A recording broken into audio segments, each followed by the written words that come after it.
Thank to the organizer, including Dr. Vikas, for inviting me to this session. Yes, sir. Dear my audience, the participants, uh, feel free to discuss with me. I wish to make the session as interactive. If any question you have, I think they can interrupt me in the middle or at the end as per the wish. So Right? they may put the question on the go, sir. It will be visible in side pane. I'm not able to see the side panel. Only I'm looking at my Just slides. one chat symbol is there on the right, just No, no, no. below the Yeah, participant. I think while I shared it, I'm Okay, not okay. able I to will let see. you know, sir. I will let Okay, you know, sir. okay. Okay. I think there is some settings I could not do, perhaps, right? Well, Not an issue, sir. I will let you know. okay. Thank you. Thank you. This in this talk, basically, I think what I could understand that this entire FDP is for the malware analysis. So the students must be having a good knowledge on malware by this time. But still, my talk, I will start it from the basics of this malware. I mean, how a simple malware can be generated, and then I will go slowly that how there is a just it is a two party game that the malware writer and the defender. Just the I think the symbol could say that there are two. Just a play game between the two parties. One party is the malware writer, and other party is the defender. And throughout the talk, we'll discuss like this way, of course. Uh, well, so what a malware is that, of course, this definition must be not new because you already come across around a couple of days. So malware is a software. It is intended to intercept or take partially or full control of a computer's operation without the user's consent and knowledge. The definition, I hope it is very clear to you all. It subverts the computer's operation for the benefit of a third party, though I have written it is for the third party. The reason of writing third party is as follows, that when the malware writer writes, it can be a profit to its own, who is the second party, or otherwise also he can I mean sell it to a third party who will be benefited by this thing.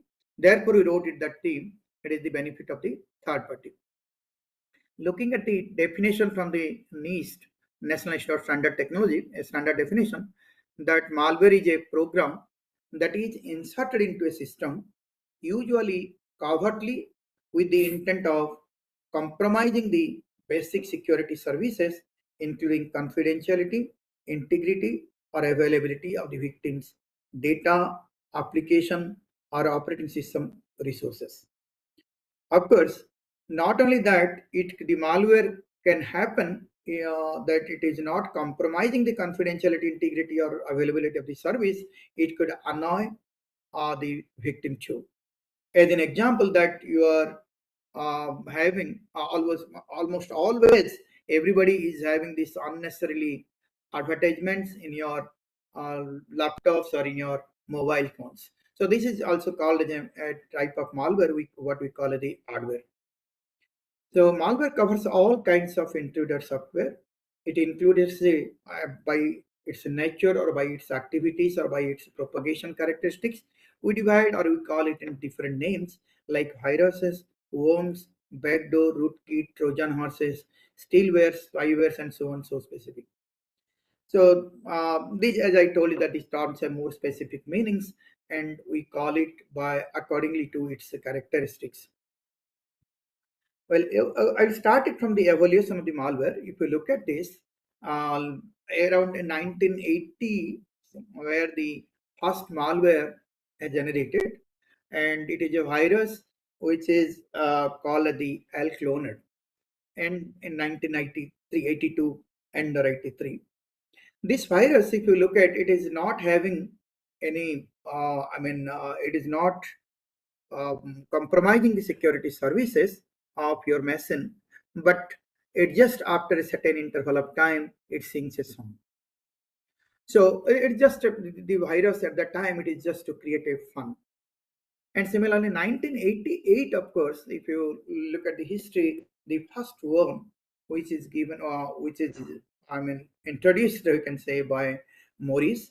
Maurice was at that time, I think, UG student, undergrad student, who has written this worm, which is called the Maurice worm, is not intended to do certain havoc in the system, though it made it so. However, his objective is to measure the internet bandwidth, but because of some bugs in his program, it caused the to disrupt many systems, and for which he was convicted. In 1990 onwards, of course, the people targeted to design the malwares or to write the malwares for social status or social status like that, to tell that, okay, I am a good malware writer and so on and so forth, to get the social status. And of course, in contemporarily, certain antivirus software also come to mitigate those malwares. Early 2000s, of course, the malwares are generated to spam and for the criminal activities. So after that, of course, we are having, or we are victimized with many number of malwares. If you see the Avitas data, that it says that more than 450,000 new malicious programs or malwares and potentially unwanted applications are poor, which is uh, visible, or which is come across the system in a day. So it says that how the malwares are increasing, and I mean, and causing harm to our systems is visible. These are the certain stories behind it. I took it from uh, the published, the newspapers. You can see that over 14% Indians are affected by software malware. Just as I told you that the software malware, I feel that none of the person says that I'm not affected by that. Because these are the type of hardwares which attract the which attract the people for a particular shops like this way.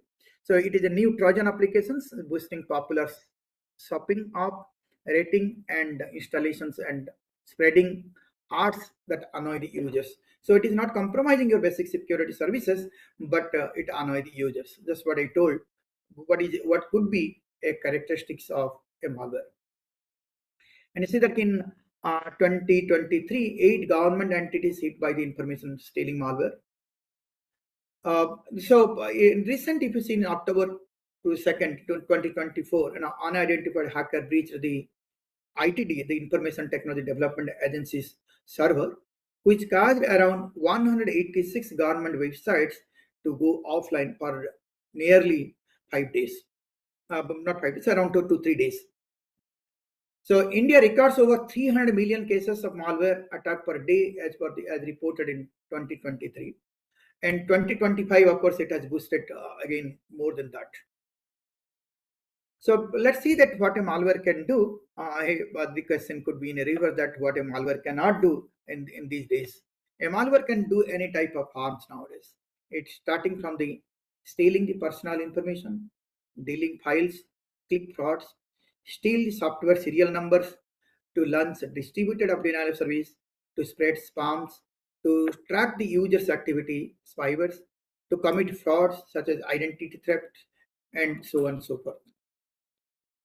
So based on this, of course, in different things, we divide the malware in different categories or different classes.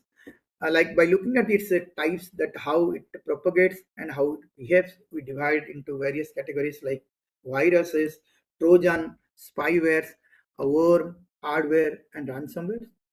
And similarly, looking at its behavior, we call it whether it is stealing the information, stealing resources, denying services, or executing command and control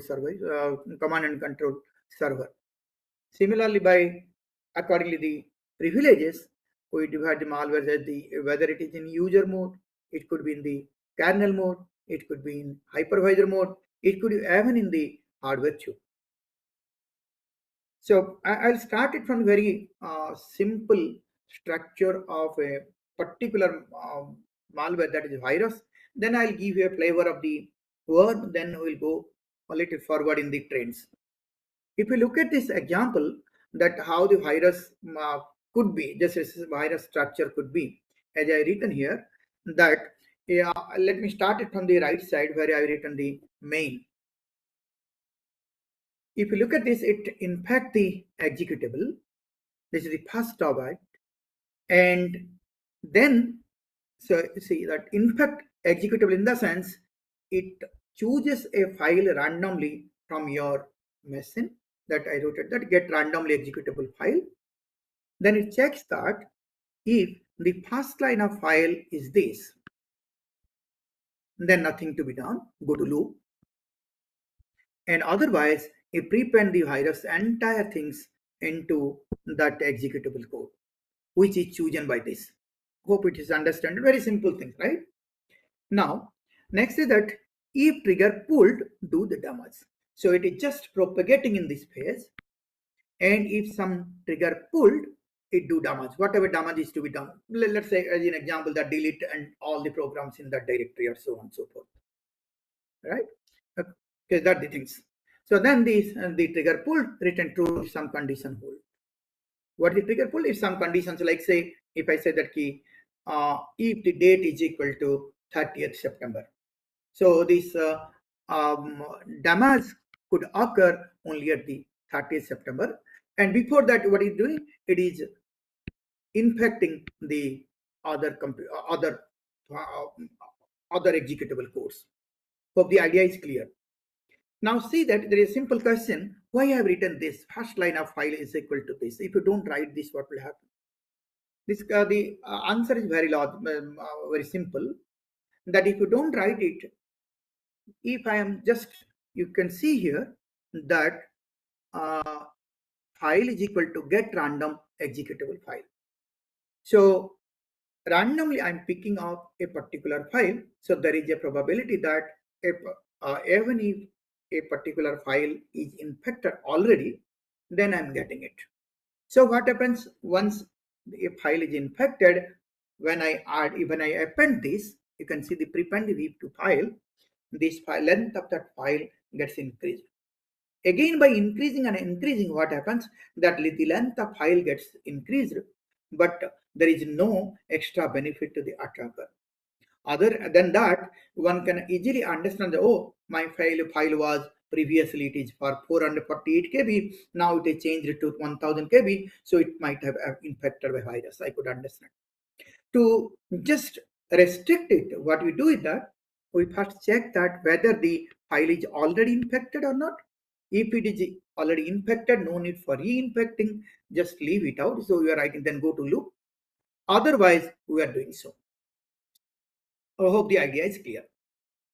So based on this, we could understand that this virus structure we divide into the 4 different phases.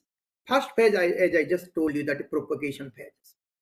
In propagating phase, virus places a copy of itself into other programs or into certain system areas on the disk. Note that if I prepend the same file to each file, same file in the sense same virus to same virus file to each file, then it is easily detectable. So that therefore we write that it may not be identical to the propagating person. How will we make the unidentical file? That I will tell you in the next. So each infected program will now contain a clone of the virus, which will itself enter a propagation phase. Note that this virus may not be identical to its parent virus too. Then what happens? Once the triggering phase come, that means once the situation or the once that particular uh, instance occurred, like as I told you that okay, if the date is equal to this, or the month is equal to this, or time is equal to this, or this much information is there in the cache or so on, then virus need to be activated. That is called the execution phase. So when the function is performed, it may be harmless or it may be damaging too. So during this time, from the propagation and the execution phases, so the virus remains idle. It is not doing anything, what we call the dormant phase. So the idea is clear of these 4 phases of a simple virus. Now, just I told you that at the beginning that this is a game between the virus or malware writer and the uh, defender. So as I just told you that once the virus will be prepended to to an executable program, then the length of the program will be increased. So by looking at the increased length, the user or programmer can understand that the function or the file is infected, and it can uh, delete or it can do certain remedies. Right? So it is easy for scanning. So what the people does is that the virus writer does is that can you make it like this way so that even after the infection, the length of the original program and the new program after infection remains same, remains identical. To do these things, what they does is they started to do it that before infecting, you compress the program and then prepend it out. So the and your program got now compressed, and the length we compressed to such an extent such that the length of the original program and the length of the infected program remains same. So one cannot identify easily by looking at the length of the program. Okay, in this figure, of course, it is very clear. You see that the infected things is P1 prime.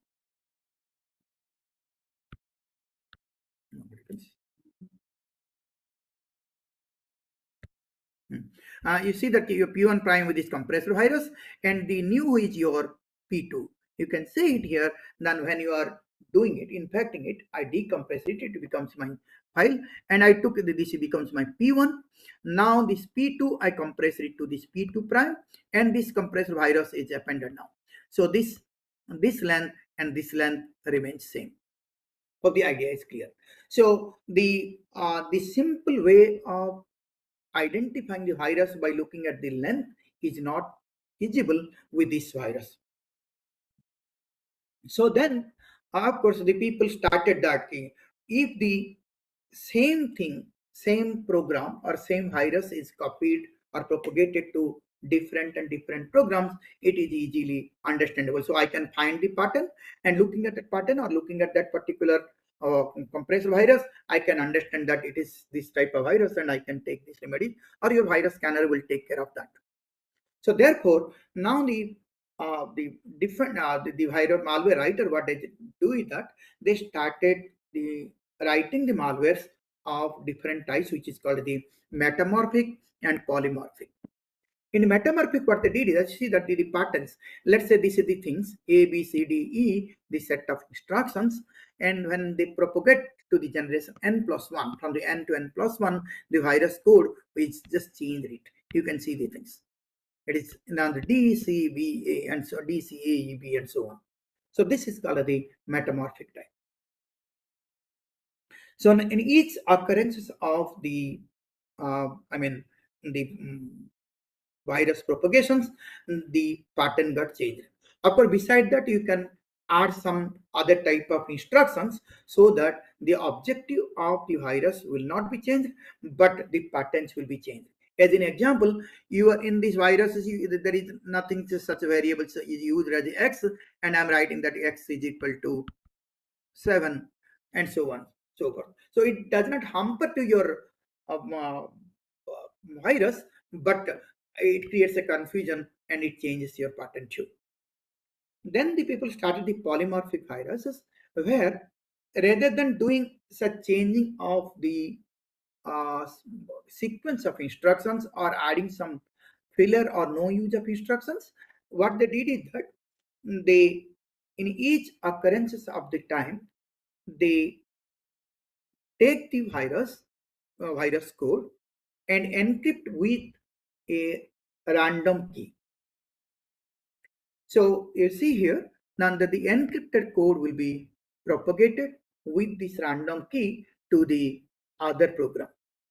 Then the same program which is infected, when it starts executing, it decrypts that particular program, the virus program, and do its activity of the propagation or execution, and then so on and so forth. Just what I told you. Again, pick up a random number and encrypt the virus and propagate to another thing.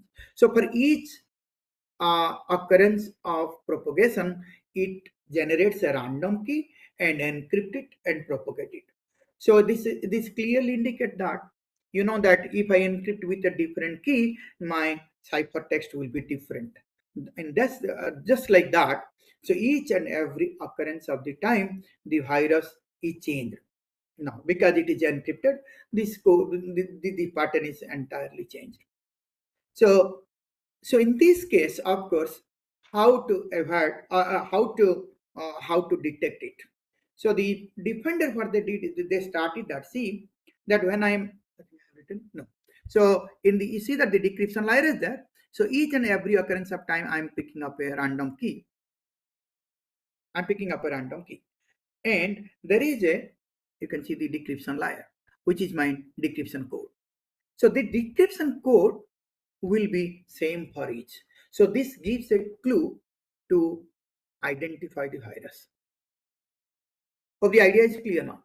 So we started from the simple virus where the length is increasing. Then we come into the compressed virus.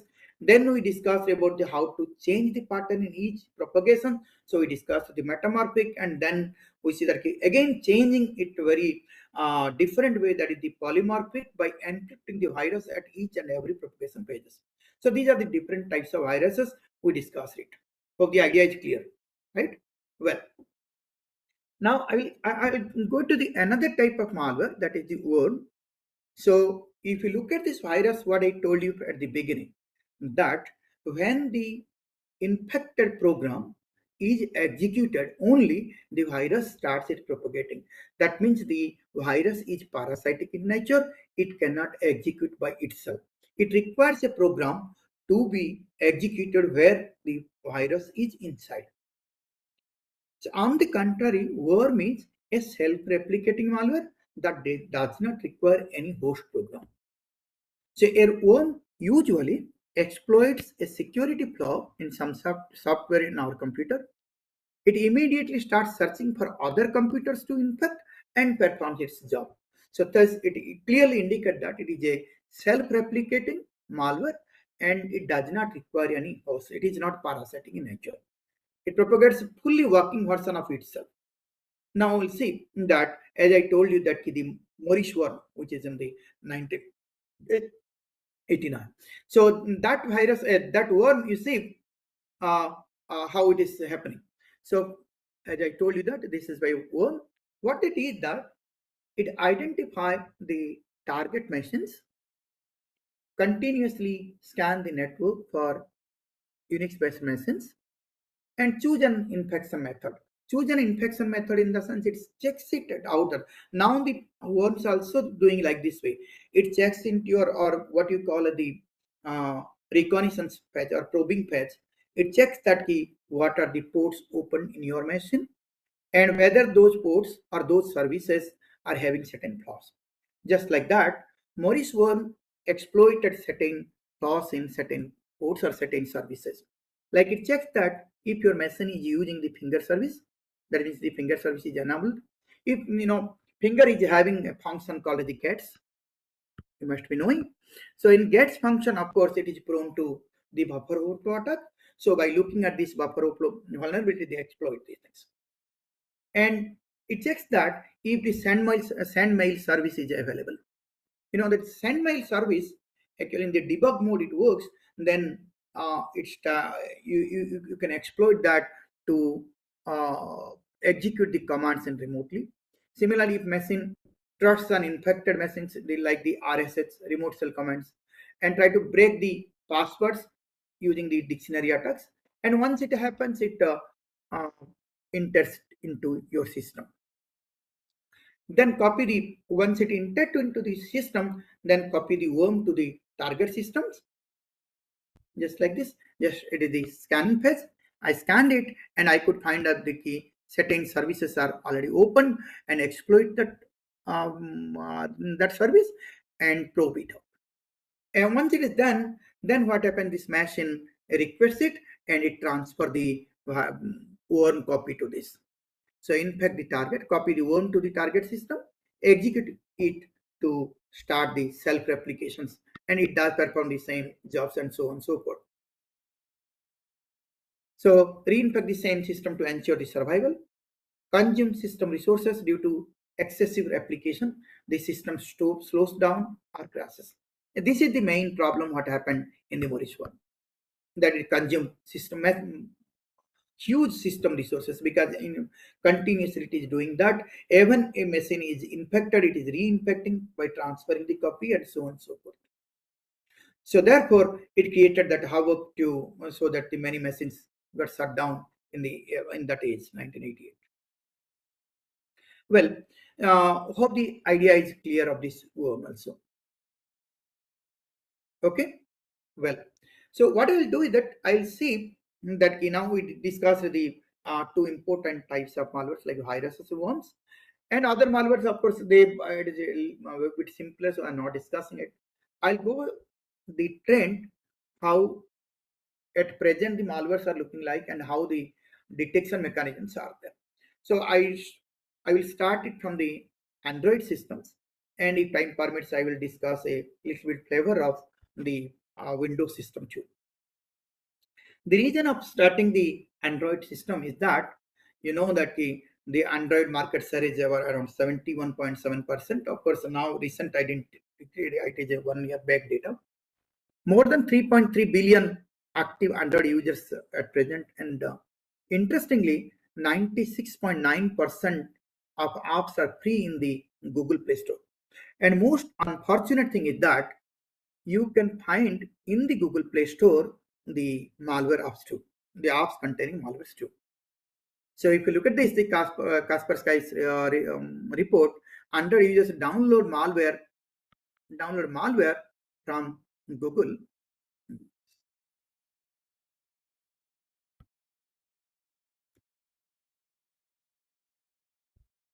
Play Store over 600 million times in 2023. And particularly 57 lakhs, more than 57 lakhs malware were blocked in Q2 of 2023. And this is the AV test report in 2024 that 2,58,547 malwares were blocked in 2025. So, and interestingly that the anti-malware tools have evolved towards the content-based signatures. And as we discussed that it is very easily the signatures can be avoided by trivial transformations. Therefore, this is the report. Of course, it is a very old report on 2013, if I believe. Yeah, 2013, that mobile antivirus apps fail to detect the distinguished malwares. The traditional malware detection methods are ineffective, as Android malwares use sophisticated obfuscation and adapt to the antivirus defenses. So this is the game now. They apply the sophisticated obfuscation, so each and every time the patterns get changed. So it is difficult to scan this type of malwares now.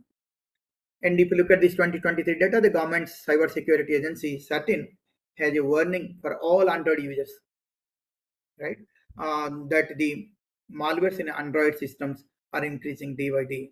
So we should be careful for that. Now see that what the detection strategy is, that we divide the detection strategy broadly in three different types. One is the static, where we examine the code of malware and properties without executing it. And the dynamic, particularly the malware will be executed and we observe the behavior of that things, and then we identify that whether it is malware or benign. And the hybrid system, the hybrid analysis combines both the static analysis as well as the dynamic analysis. So I will start it from a very simple static malware analysis, what we developed. Then I will discuss about the dynamic or behavior analysis of a malware. And then we'll combine together these three works. I will bundle it together to give you a flavor of the different detection strategies.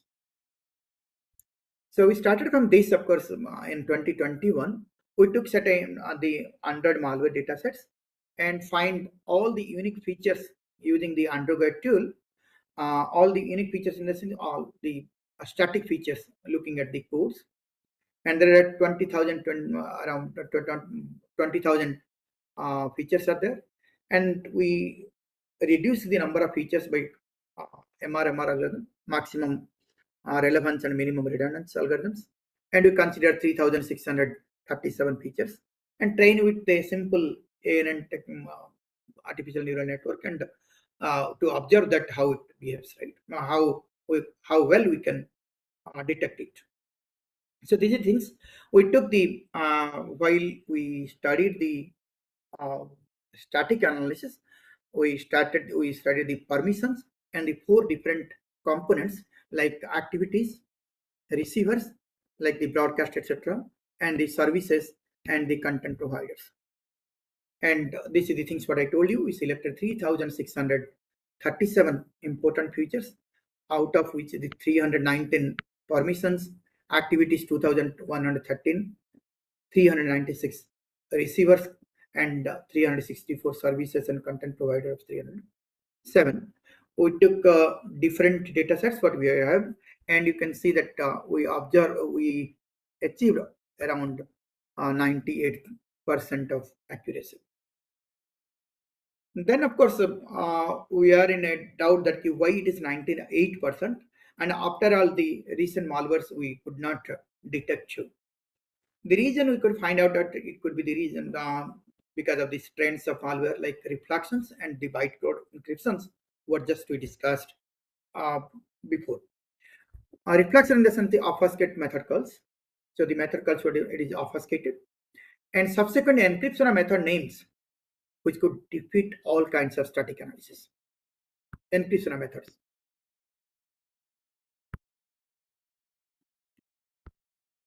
right? And the bytecode encryption, encrypt the malicious bytecodes. So the malware writers adopted these techniques, which could avoid the detection. Then we started that. Can you do? We came into conclusion that the content-based signatures are not sufficient enough. We need to analyze the semantics of the malware, and we need to observe the behavior of the malware to understand that whether it is a malware or benign.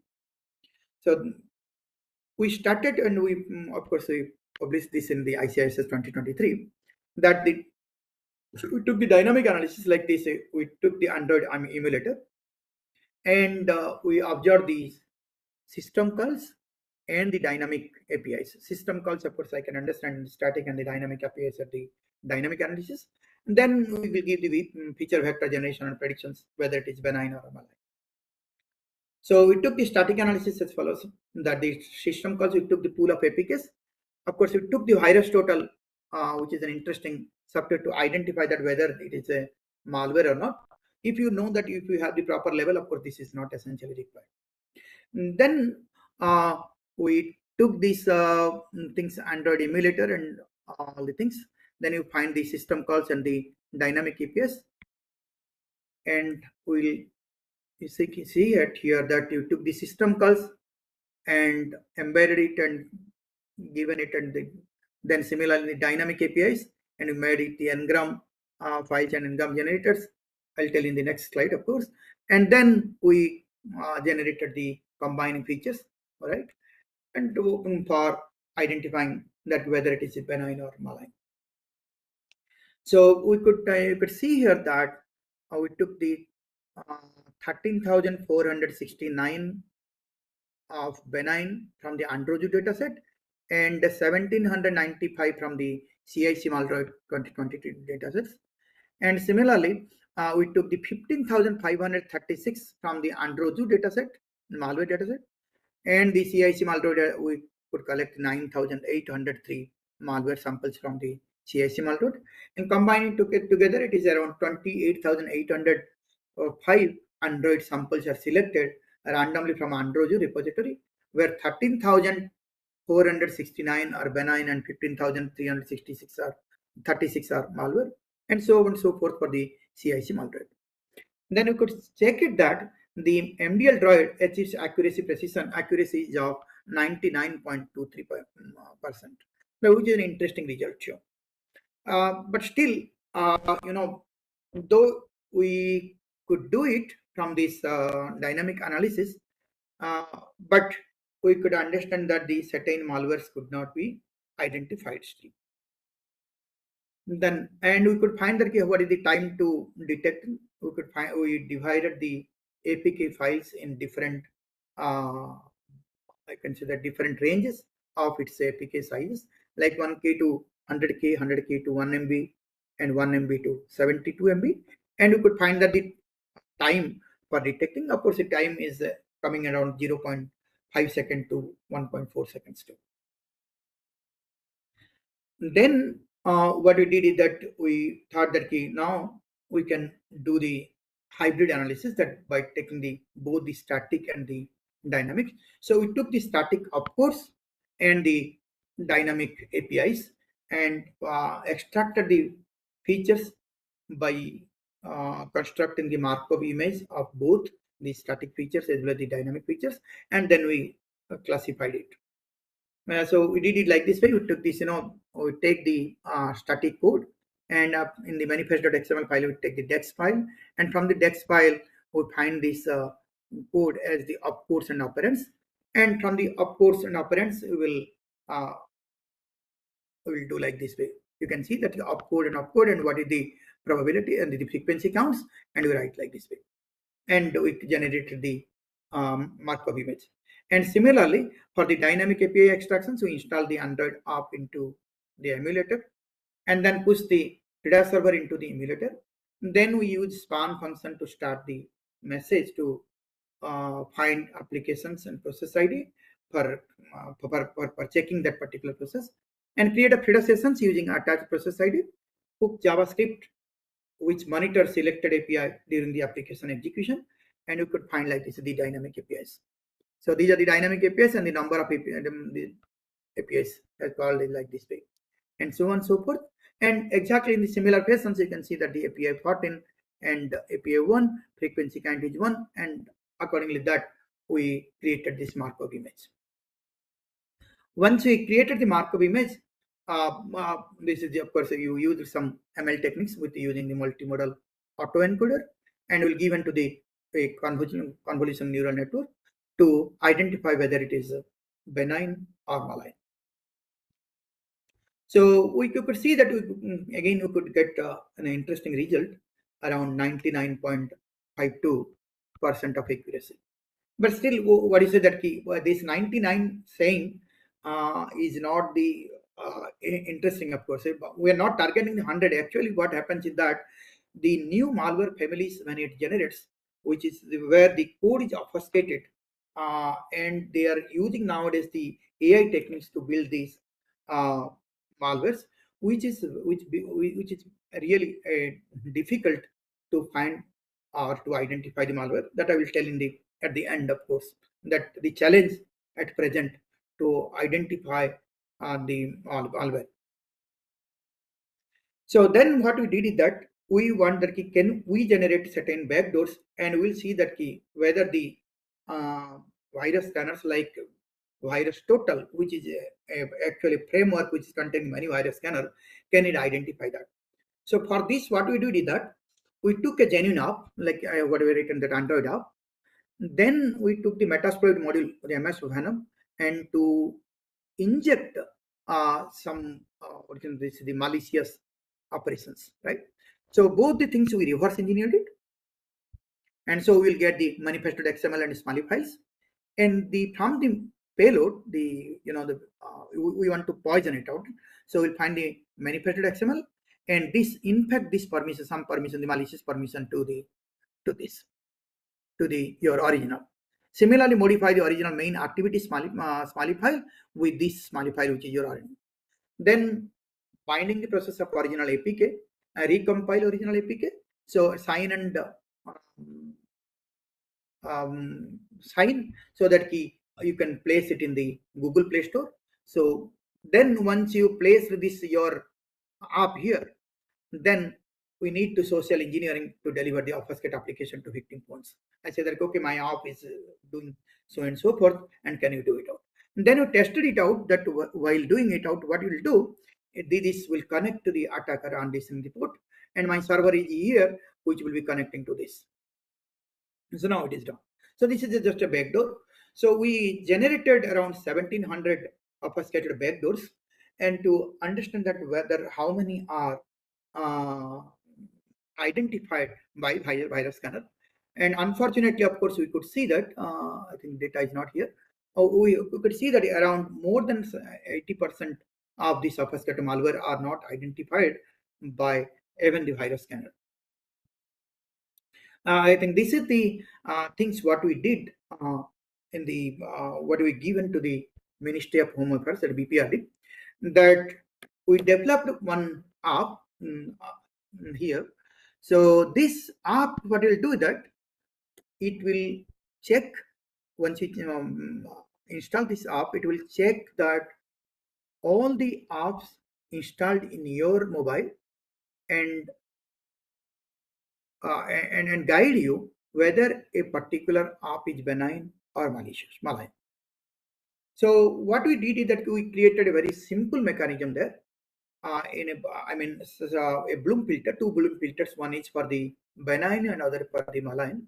So it can correctly checks from the filter that whether the app what we are checking is benign or malign. If it is not so, what does it do? That there is simple ML technique we have used based on the permissions, which will just tell that how much percentage of or whether the uh, app what you are investigating is suspicious, and if it's so, then how much percentage could be. So if the user feels that okay, oh, it is around 7%, so I will not be care. It may be a benign, and if it is again at a 70 or 80%, what I'll do that it is suspicious. I'm suspecting it could be malicious, so that I can send it to the server to do the dynamic analysis. The reason is follow that the static analysis, very simple static analysis, so that my app will be lightweight and I can install it my mobile. And if I want to verify the suspicious app, then I can send it to my server, and my server will perform the both the hybrid analysis, both the static and as well as the dynamic analysis, and confirm it to the user just by as giving a page that whether this is a malicious or benign. Hope this is clear. So let me take around 30 to 45 seconds to give you an idea that how this app is working. Uh, Bikazi, can you hear me? Yes, sir. Yes, sir. You just see that I'm playing the things that app. Okay. If it is not audible, let me know. Okay, sir. Is it audible? It is not having that much volume, sir. Okay. Okay. Yes, sir. Yes, sir. Now it is Right. audible. This is our app what we have given to the BPRD or MHA.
we can see that last app static analysis is telling it is 96% suspicious.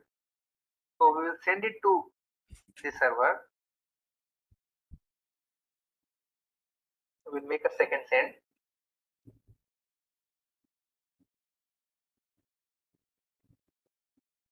Go back, again click on scan, scroll to last to see the status of that particular application, and we can see that the background is red and it is showing app is found in database. The result is malicious. There is another sync toggle here. If we toggle it to on, it will any new app install, it will send that APK for dynamic analysis and it will get the result from there. The another feature in this particular application is that if we keep our app with start monitoring and we use either camera or microphone, it will give a notification. Like you can see, app security, back camera in use. Similarly, it will show notification for a microphone. In this way, this particular application, yeah. Okay, Vikas, do you have any questions, or shall I wait for 1 or 2 minutes before going to another malware? So let me ask the participants.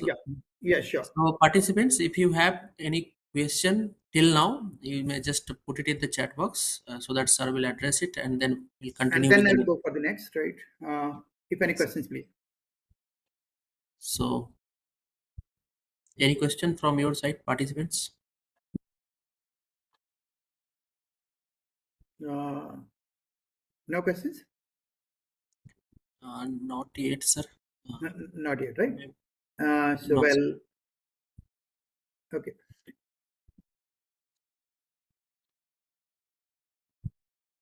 Okay, so then let me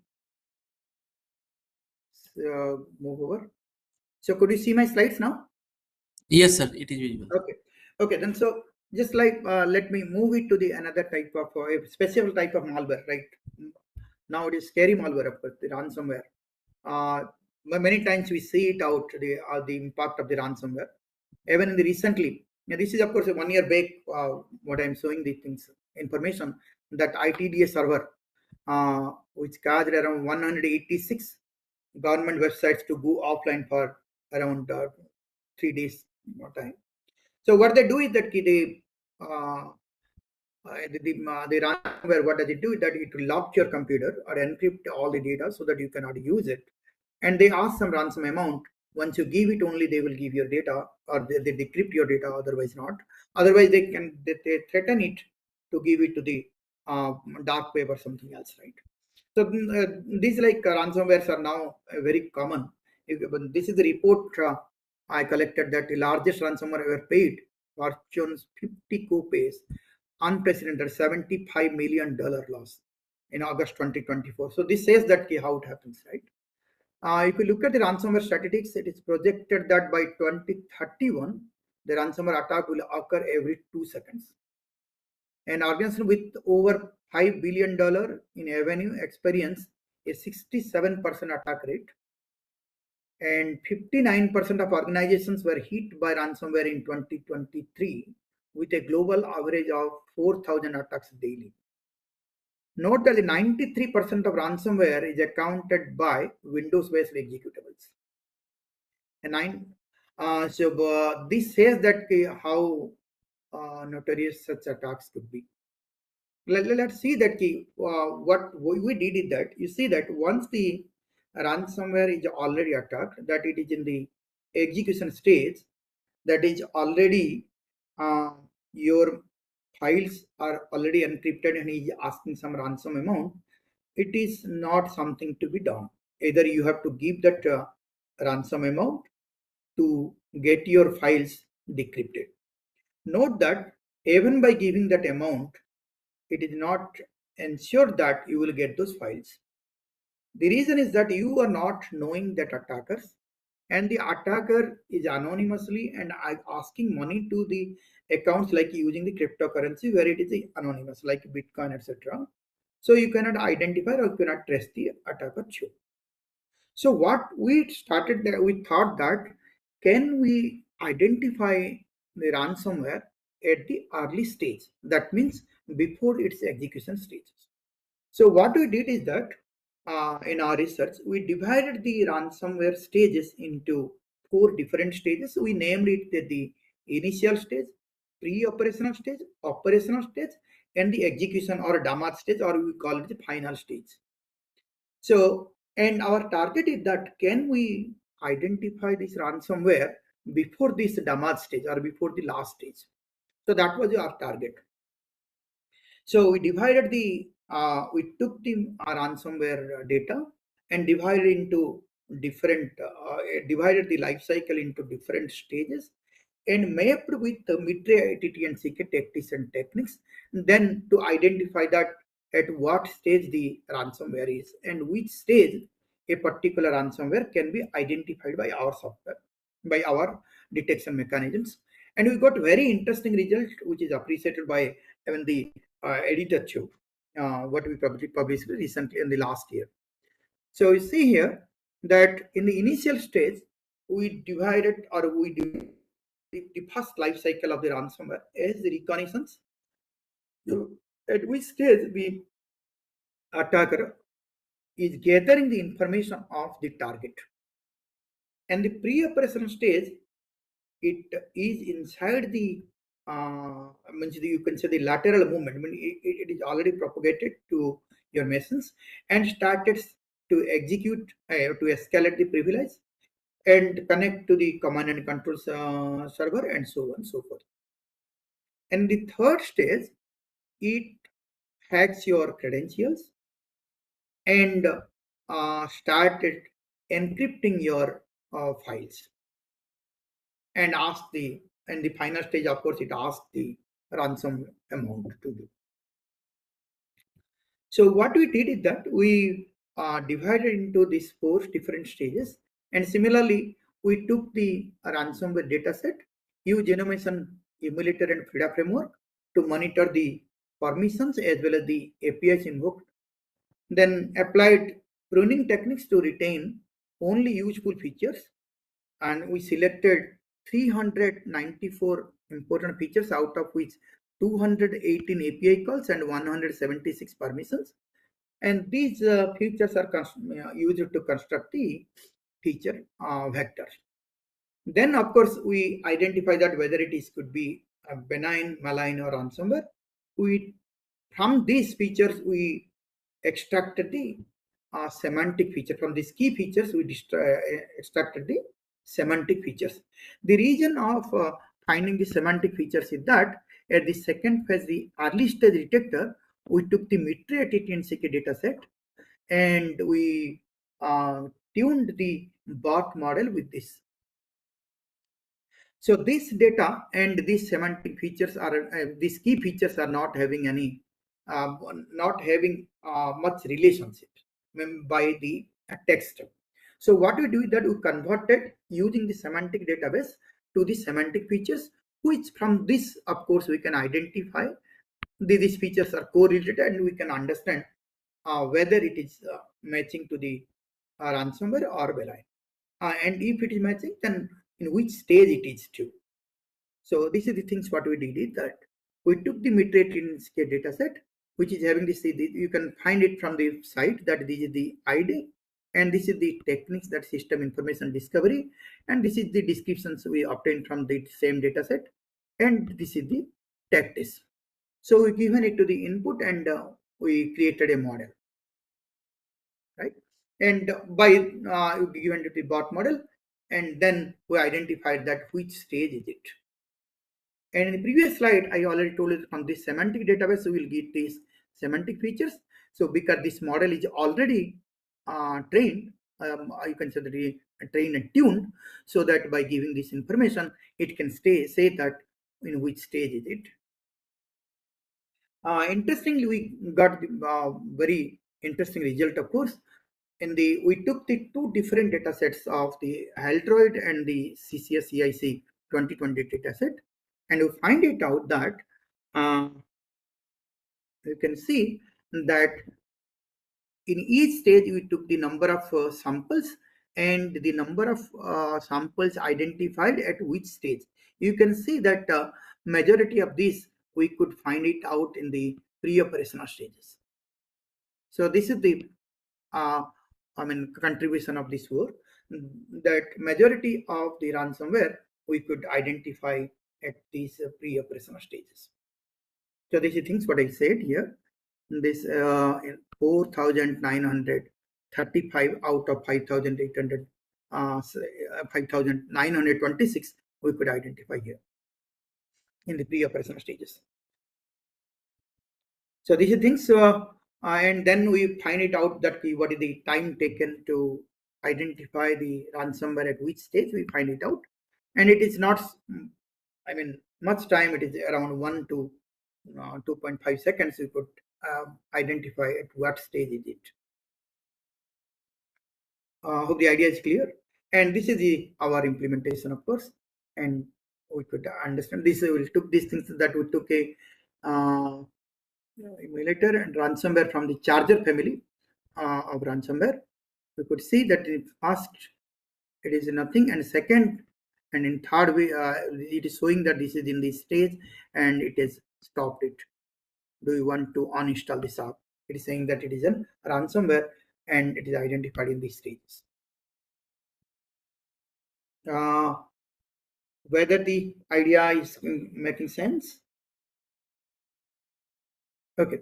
So let me take you to another advanced malware. Of course, though the concept was a little not so new, not so recent, but it is there.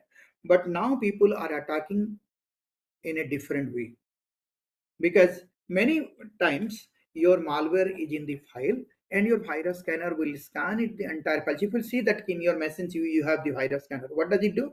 It scans your all the files, right? When it scans your file, if some malware is there, it can tell that okay, this virus is existing and you can quarantine or you can delete and you can take some actions. But what happens if the malware is not in any file? It is a fileless malware. So these fileless malware are increasingly favored by cyber criminals due to their stealthy nature, so one cannot identify easily. It can bypass the traditional signature-based antivirus defenses. As per a report from the Poneman Institute, fileless malware attacks are roughly 10 times more likely to succeed than the traditional file-based attacks. And as per EquiSecurity 2023, fileless attacks increased more than 1400% over the previous years. So now the tradition, we are going in a trend that the malwares are coming in the fileless way. Let's see that how does it work. In the fileless malwares, what happens that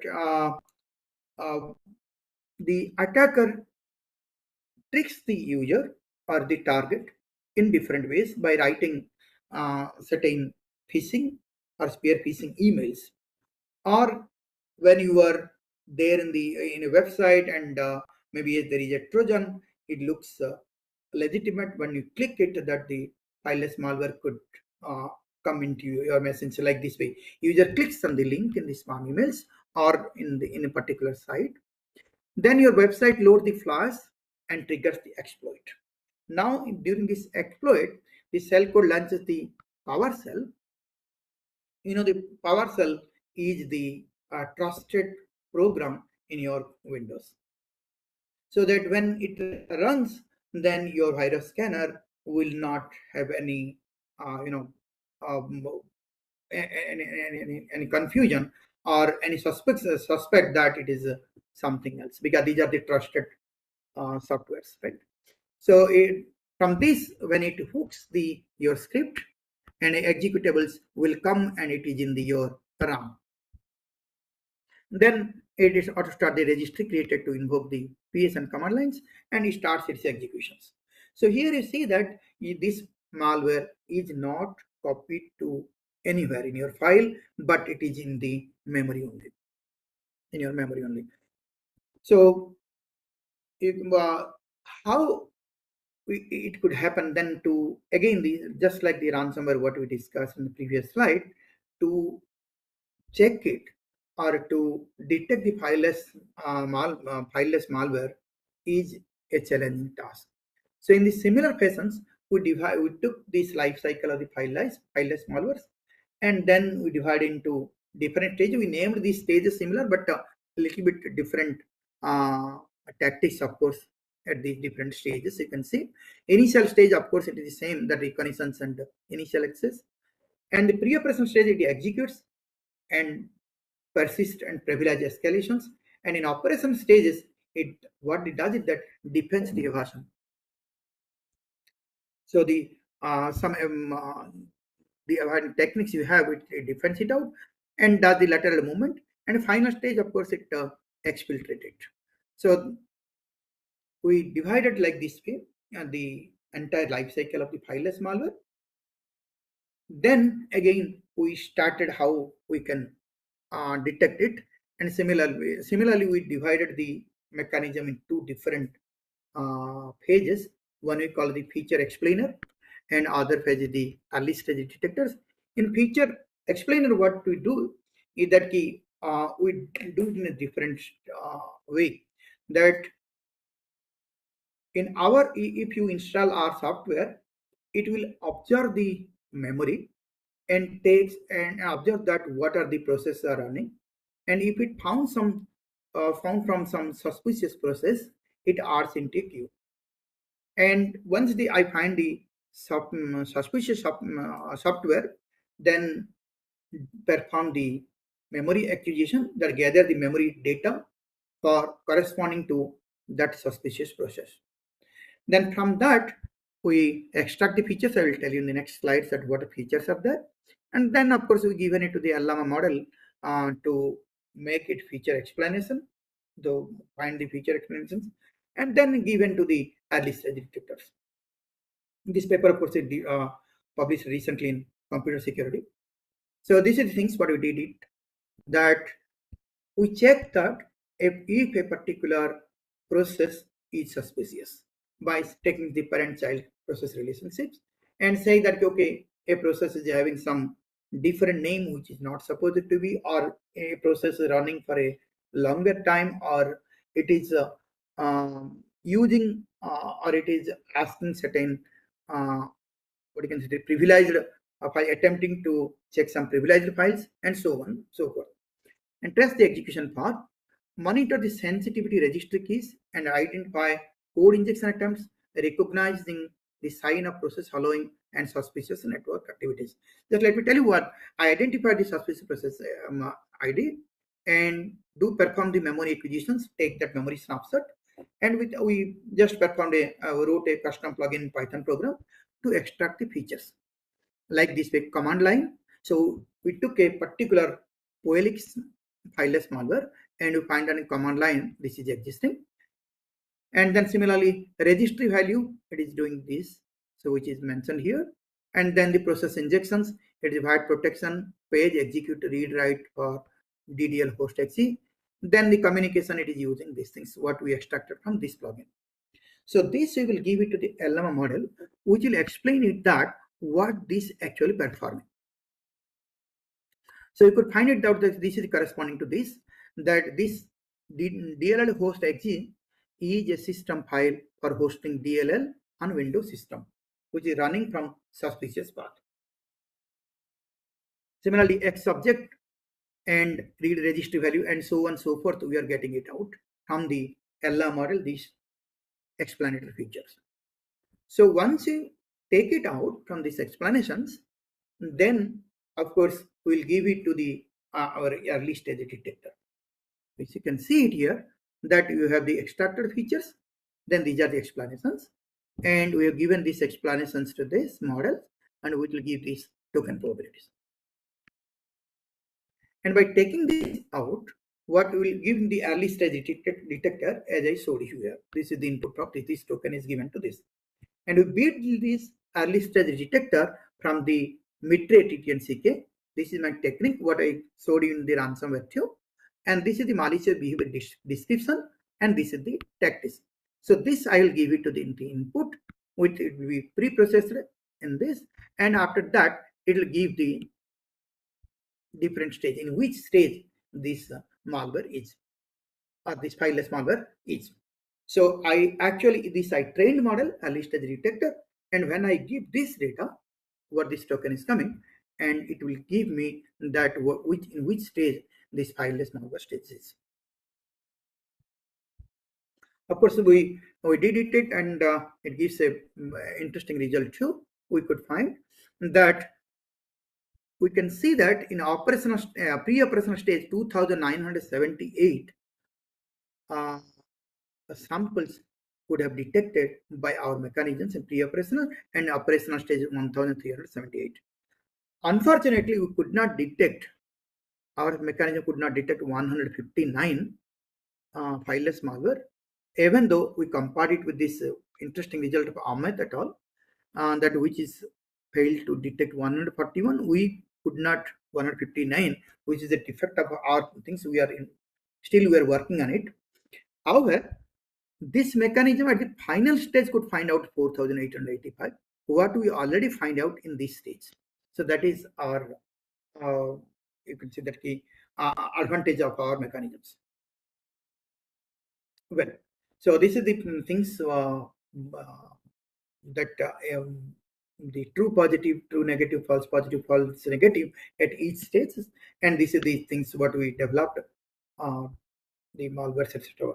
By giving a particular benign or malware, it can say that what percentage is it be. Right.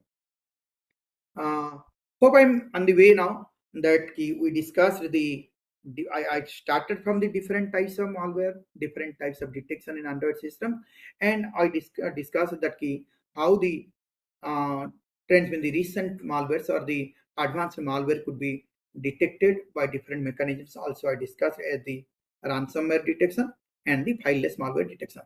Let me take you that as I told you at the beginning, that these malwares and the detection techniques, or you can say the malware writers and the defense, is a two-player game, and always these malwares try to avoid the analysis.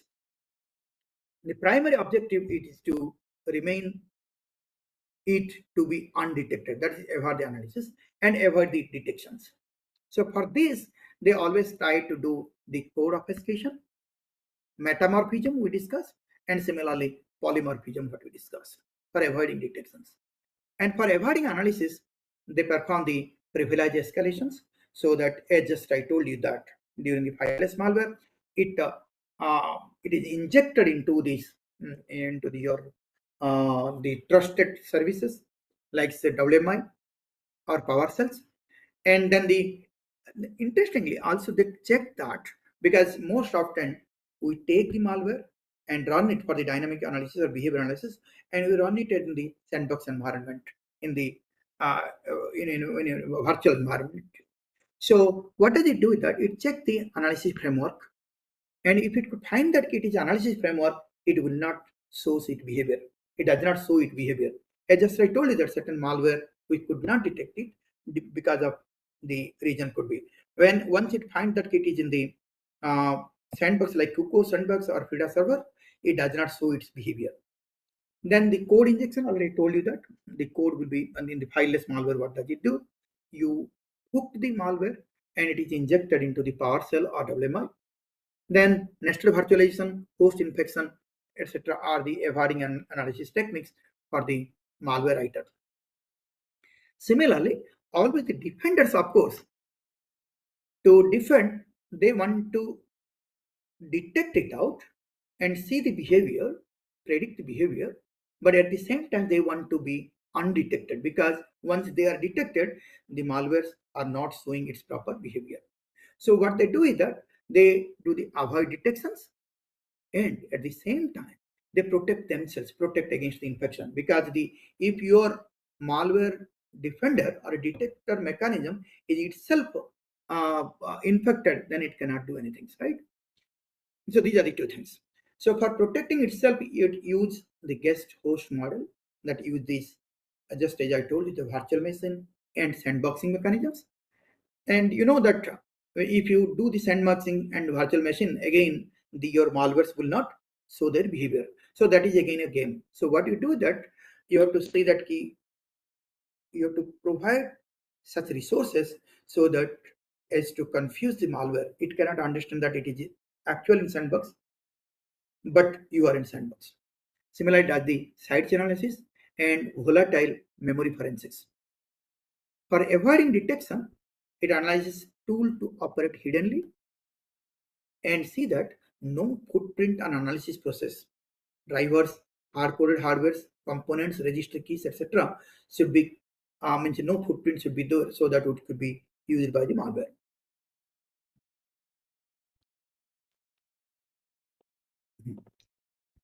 Now see that now how the people are working in the particularly 2025 26. The people are now have started their work to use the artificial intelligence in the in developing the malwares. So the the any new technology becoming a double-ended sword, right? When the technology they take the advantage of the AI. So in each stage, the malware writers are using the artificial AI techniques. As an example, for reconnaissances, they actually gather the information. Uh, they gather the informations by somehow by observing the user. But here, what they do, they use the AI techniques to gather the income informations, performing the OS to find vulnerabilities to exploit, not to check the by manually or by giving the robot and just investigating that you see just as I told you that in the Maurice Worms, it is checking that whether certain ports are open. So you write a script which is checking these things. Rather than that, AI will do that. AI robot will do that. What are the machines are using that port which is vulnerable? Similarly, weaponization, AI aids creation of new multi-stage payload attacks that evade threat intelligence-based security tools. During the delivery phase, AI creates highly convincing phishing emails. So you see that many times your phishing emails are going to spam automatically, right? And you know that that if it is saying by looking at certain text, you can identify that this could be a spam. But now, because of this AI, by using the AI techniques, what the spam mails or the phishing emails will be different for different persons. So there is and the pattern is different. So which could be difficult to identify if it is spam. Similarly, in the fourth step, the exploitation, AI automate the exploitations of vulnerability, carrying out network scans and collecting intelligences. In installation phase, it generate the Gen AI generates malicious scripts rather than you write the malicious scripts with new signatures that evade threat intelligence-based security tools. AI finds hidden communication channels to control the malware, mimicking normal network traffic so that your intrusion detection system could not work. It cannot understand that whether it is a malware traffic or intruder traffic or it is a benign traffic. Then action and the target. AI automatically steals credentials, escalate privileges, and summarizes sensitive data for extraction or encryption of the attackers. So let's see that whether we are ready for these things. So how will you ready it? So future defense framework should again it should use the similar things that AI-based techniques for defending the malwares at all the stages. So as an example that because the malware use the AI-based delivery to protect it, we can use the defense mechanisms like the multi-factor authentication and educate the employees. Then we have the AI-powered malware. So we can use the defense as use advanced threat detection mechanisms, which is using the AI-based technique and machine learning themselves to detect new and evolving threats. AI-powered vulnerability detections, this they regularly conduct the vulnerability assessments and penetration testing, keep systems up to date with patches, and use AI-based security. Evasion of anomaly detection systems, employ the layered defense mechanisms, and so on. So most of the existing solutions on the top comprise the silo development. In a given organizations, we are not uh, taking the others' data. So what can you uh, take the benefit of the data of other participants? Can you do certain collaborative learning frameworks? Because in the AI frameworks, more the data, and you will get the model will be better, give you better accuracy. So rather than the silo learning, we can go for the collaborative learning. But the collaborative learning, of course, it's having its own difficulty, that the maybe it loses the privacy. So that you can use the federated learning, where the client will send the model rather than the data to the server where it will be aggregated. So I think this is a what we discussed. This is a trend. I started from the simple malware to the recent trends of malware, and similarly the detection mechanism from simple detection to the recent trends and detections. And I'll complete it here. I will stop it here.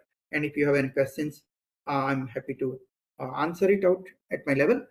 And I thank you all for your patiently hearing, and I will wait for your question. Thank you so much, sir.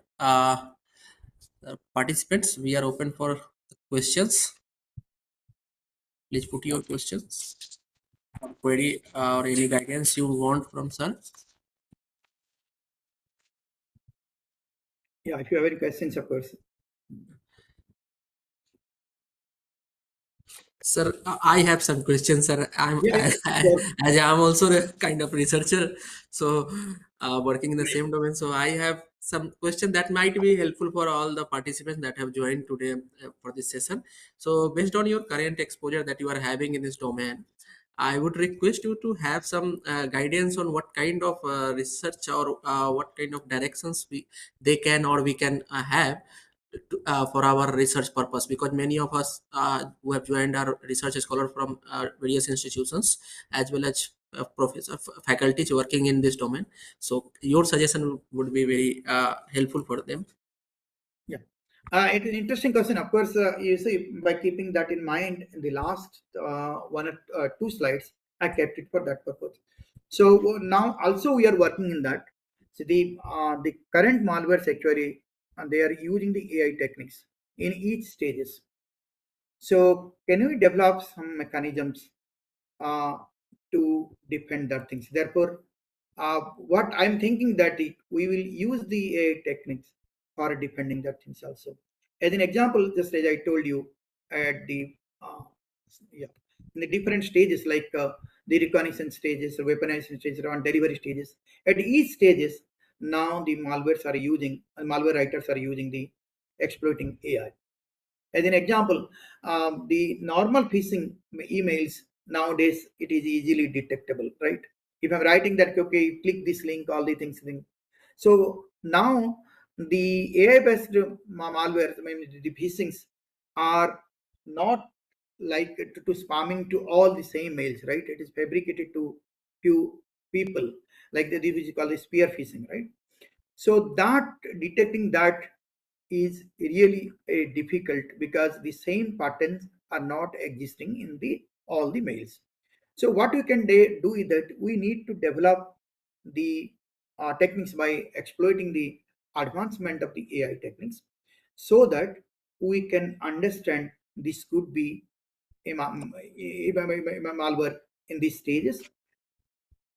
Okay, hope I could answer it out. Yes, sir. Yes. One more question is there, sir. Mhm.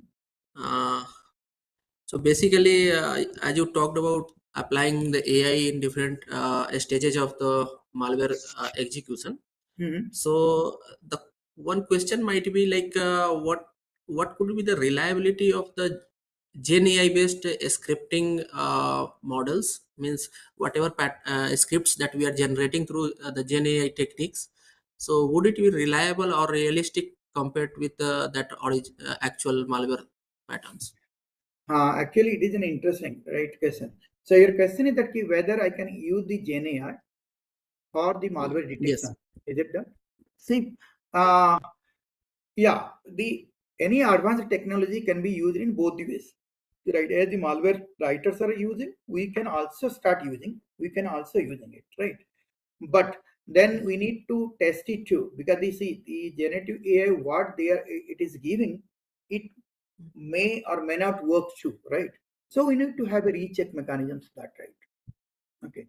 And if you give the more the data and it is more, you can say that it is better learned, then obviously the result will be much better way, right? So we need to read about better tune it. Do we, I mean, from your experience, do we have any such evaluation metric that we can use for evaluating the script generation models? uh, I never used it. Of the script generation models checking, module checking, I never used it, of Okay, course. sir. But it is an interesting work. You can see it, right? Okay, sir. Um, Yes, sir. you generate the script and then you execute it, whether it is working or not, and then you retune it and all the things, right? Yes, sir. Um, Yes. mhm.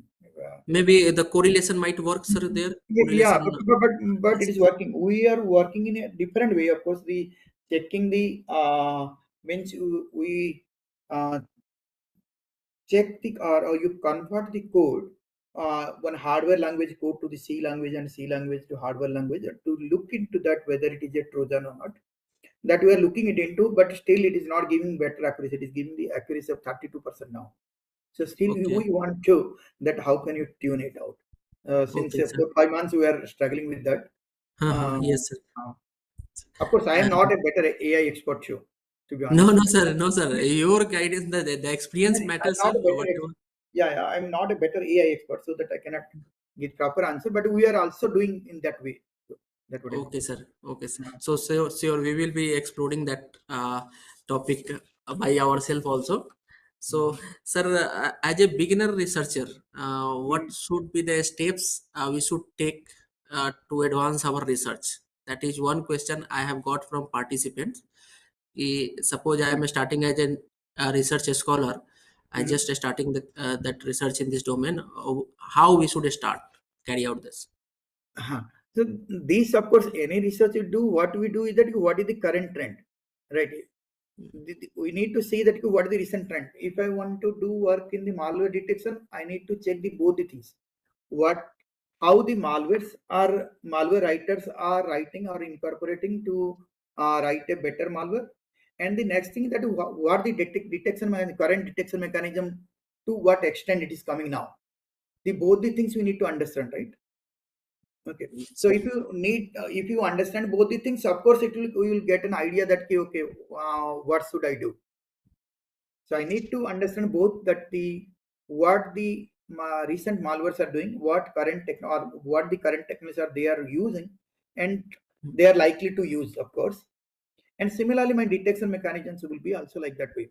As you started from the very beginning, we took a very simple malware, just the virus. We are just embedding it to a simple program by which increases the length. By checking the length, one can identify that it is virus. But nowadays it is not so, right?